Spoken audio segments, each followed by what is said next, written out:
Hello everyone, good morning. আপনারা সবাই কেমন আছেন? আশা করি সবাই খুব ভালো আছেন, সুস্থ আছেন। তো আমরাও সবাই ভালো আছি, সুস্থ আছি।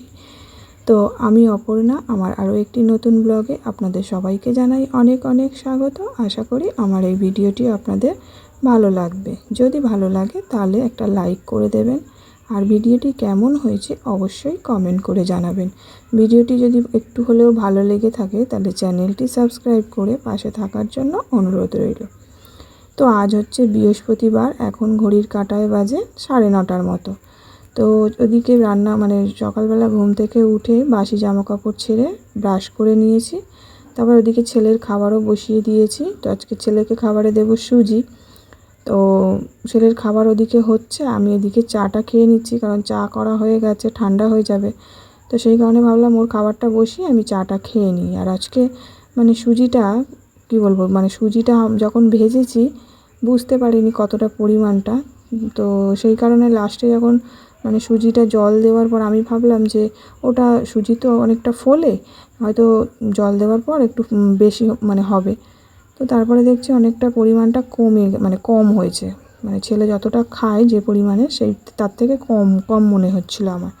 তো সেই কারণে কি করব, এখন তো আর দেওয়া যাবে না কাঁচা সুজি, তো আবার আলাদা করে ভাজবো। তো সেই কারণে ভাবলাম এর মধ্যে একটু ওটস দিয়ে দিই। তো এরকমভাবে আমি কোনো দিন দিই না। তো আজকে ভাবলাম তাহলে কম যখন হচ্ছে, তো তাহলে একটু ওটসই দিয়ে দিই, তাহলে অন্যরকম একটা রেসিপিও হয়ে যাবে ওর খাবারের, সুজির সাথে ওটস। এবার এর মধ্যে তো ফর্মুলা মিল্ক দেবো, তারপরে একটু মিষ্টির জন্য আমি খেজুর বা মিছরি ইউজ করি, সেটাও দিয়ে দিয়েছি। তো আজকে খেজুর দিইনি, আজকে একটু মিছরি দিয়েছিলাম, কারণ ও আবার মিষ্টি মিষ্টি না হলে খায় না।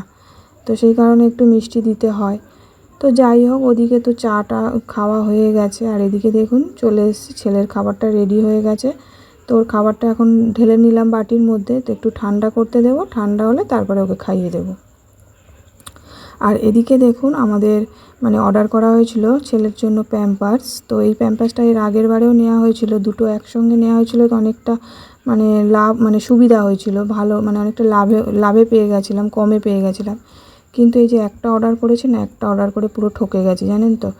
তো আমার হাজব্যান্ড বুঝতে পারিনি, ও ওই ফার্স্ট ক্রাই থেকে নিয়েছে। তো প্রথমে দেখেছিল যে একটা এই প্যাম্পার্স বেবি হাগের, আর ওর সঙ্গে একটা ওয়াইপস আছে, দুটো মিলিয়ে 610 টাকা। এবার ও বুঝতে ভুল করেছে না কি জানি না।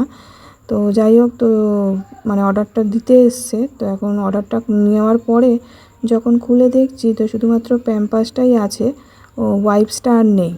তো সেই কারণে আমরা প্যাকেট খুলে দেখার পরে যখন দেখলাম, তখন আবার পয়সা দেওয়া হয়নি। প্রথমে পয়সা দিয়ে দিয়েছিল 610 টাকা, তো 500 টাকা ক্যাশ দিয়েছে, আর অনলাইন করবে তো 100 টাকা অনলাইন করতে বলেছে আমাকে, 110 টাকা। তো তো ও ঘরে এসে আমাকে বলছে, তো আমি এখন প্যাকেটটা ছিঁড়ে দেখি না, ওর মধ্যে ওয়াইপসটা নেই। তো হাজব্যান্ড বলছে যে আমি তো ওয়াইপস অর্ডার করেছিলাম 610 টাকায়, প্যাম্পাসটা 500 কত টাকা দাম ছিল, আর ওয়াইপস নিয়ে 610 টাকা। তো নেই এখন। আর খুলে দেখার পরে যে ওর ভিতরে নেই, তো এই নিয়ে ওই যারা ডেলিভারি করতে এসেছিলো তাদের সঙ্গে কথাবার্তা বলছিল যেরকম, কিন্তু ওরা তো ওদের তো কোনো দোষ নয়, বা ওরাও এই সম্বন্ধে কিছু জানে না। ওরা তো ডেলিভারি করতে এসছে, ওরা প্যাকেট করা থাকে সেটাকেই নিয়ে ওরা ডেলিভারি করে। তো তারপরে ওরা আবার যেখান থেকে ওরা অর্ডারগুলো নিয়ে আসে, যেখান থেকে ওরা কি বলবো ডেলিভারি করার জন্য যেখান থেকে ওরা কালেক্ট করে, তো সেখানে আবার ফোন করলো। তো ওখানেও বলছে যে আমরা তো এরা পুরো প্যাকেট করে আসে, তো আমরা তো বলতে পারবো না, ওর মধ্যে যা ছিল আমরা সেটাই দিয়েছি ডেলিভারি করার জন্য। তো যাই হোক, এই নিয়ে কথাবার্তা হতে হতে হতে তারপরে আমরা পয়সা দিয়ে দিয়েছি, কারণ ওদের তো কোনো দোষ নয় না, প্যাকিং তো ওরা করেনি, করেছে কোম্পানি। যারা ডেলিভারি করতে এসেছিলো সেই দাদাদের সঙ্গে কথাবার্তা বলার পরে ওরা বলছিল যে আপনি এখন নিয়ে নিন, পরে ওটা অর্ডারটা করে দেবেন, রিটার্ন করে দেবেন। কিন্তু এইখানে না, এই কোম্পানি ফার্স্ট ক্রাই যেটা, এরা যে প্রোডাক্ট দেয় এই প্রোডাক্ট ডিসপুট হয় না। তো সেই কারণে এদের রিটার্ন অপশানটাও নেই। ক্যান্সেল করা যাবে কিন্তু রিটার্ন করা যায় না এদের প্রোডাক্টে। তো সেই কারণে আর কিছু করা যায়নি। তো এই দেখো আমার কোলে উঠে বসে আছে, আমি কাজ করব, তো তুমি কোলে উঠে বসেছো। এই যে জল গরমকে আমার দুষ্টুটার খাবার হয়েছে, আর এই যে এখানে একটু জল গরম বসিয়ে দিয়েছি। না বাবা, হাত দেয় না।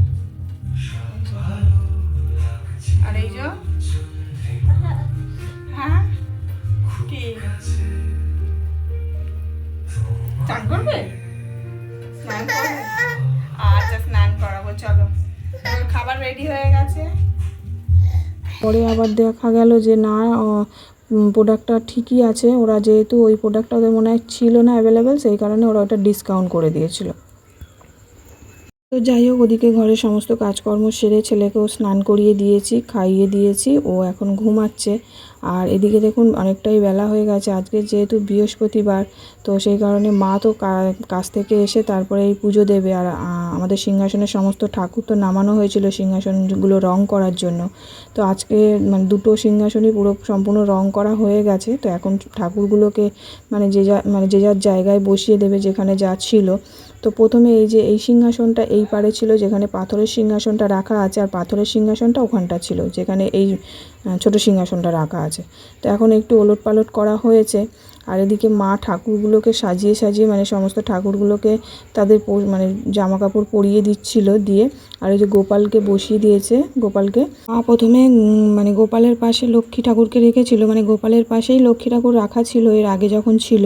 তো সেখানে মা ওখানটা রেখেছে। তো আমি আবার বললাম গোপালের পাশে মা লক্ষ্মীকে না রেখে তুমি এই বড় সিংহাসনটার মধ্যে তিনজনকে রাখো, মা লক্ষ্মী আর সরস্বতী আর মা কালীকে।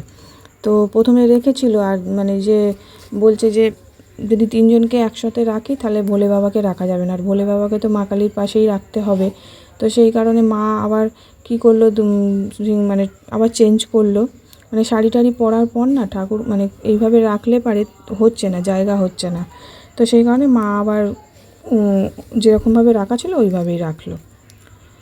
তো তারপর এই যে দেখুন ওদিকে মা লক্ষ্মী আর মা সরস্বতীকে তো জামাকাপড় পরিয়ে দেওয়া হয়েছে, আর এদিকে মা কালীকেও জামাকাপড় পরিয়ে দিয়েছে এই যে। তো আমাকে বলছে তুমি এইটা রাখো, কারণ আমি তো হাত পাবো না। তো আমি ওখানে মা কালীকে রেখে দিলাম, আর এই যে মা লক্ষ্মীকে আবার তার জায়গায় ফিরিয়ে আনলো। তো এইখানেই মা লক্ষ্মী ছিল গোপালের পাশে, তো ওখানেই আবার রাখা হলো। আর এই বড় সিংহাসনটার মধ্যে মা সরস্বতী আর মা কালীকে রাখা হয়েছে। আর মা কালীর পাশে থাকবে ভোলে বাবা, কারণ মা কালীর পাশেই তো ভোলে বাবা থাকাটা উচিত, তাই না? তো যাই হোক, অনেকটাই বেলা হয়ে গেছে, মা এদিকে পুজো দিচ্ছে, ওদিকে ছেলেও তো ঘুমাচ্ছে, আর আমার এখনও খাওয়া হয়নি। আজকে খেতে খেতে প্রায় 4টের মতো বেজে গেছে। তো এই যে মা কালীকে আবার একটু সরিয়ে নিয়ে আসালো, এখানটাতে লক্ষ্মীটাকে রাখা হয়েছিল মা লক্ষ্মীকে। তো মা লক্ষ্মীকে সরিয়ে আবার মা লক্ষ্মীর জায়গায় দেওয়া হয়েছে, আর মা কালীকে আবার এই মাঝখানে রাখা হয়েছে। মানে আগে যেরকমভাবে রাখা ছিল ঠিক সেরকমভাবেই আবার করে দেওয়া হয়েছে। আর মা কালীর পাশে থাকবে ভোলে বাবা, ভোলে বাবার একটা পিকচার আছে, সেই পিকচারটা রাখা হবে।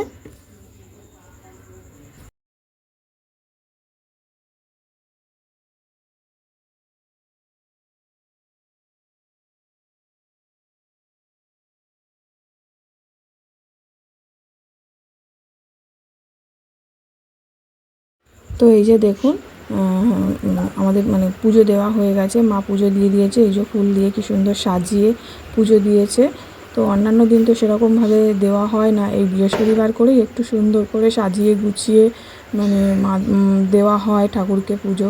তো একটু মিষ্টি টিষ্টি এনে, কারণ রোজ দিন তো আর দেওয়া যায় না। তো এই বৃহস্পতিবার করে এই একটা দিনই একটু মানে ফল যেরকম সামর্থ্য হয় সেইভাবেই দেওয়া হয়, কোনো সময় ফল দিয়ে বা কোনো সময় মিষ্টি দিয়ে এইভাবে সাজিয়ে ফুল দিয়ে সাজিয়ে সুন্দর করে পুজো দেওয়া হয়। আর এই যে দেখুন ভোলে বাবাকে মা কালীর পাশে রেখে দিয়েছে, আর এই যে পিকচারগুলো আছে এইগুলোকেও এর উপরে উপরে রেখে দেওয়া হয়েছে। আর এদিকে পাথরের যে সিংহাসনটা আছে ওখানে গণেশ আছে, তারপরে একটা ভোলে বাবার পিকচার আছে, আর লোকনাথ বাবার পিকচার, আর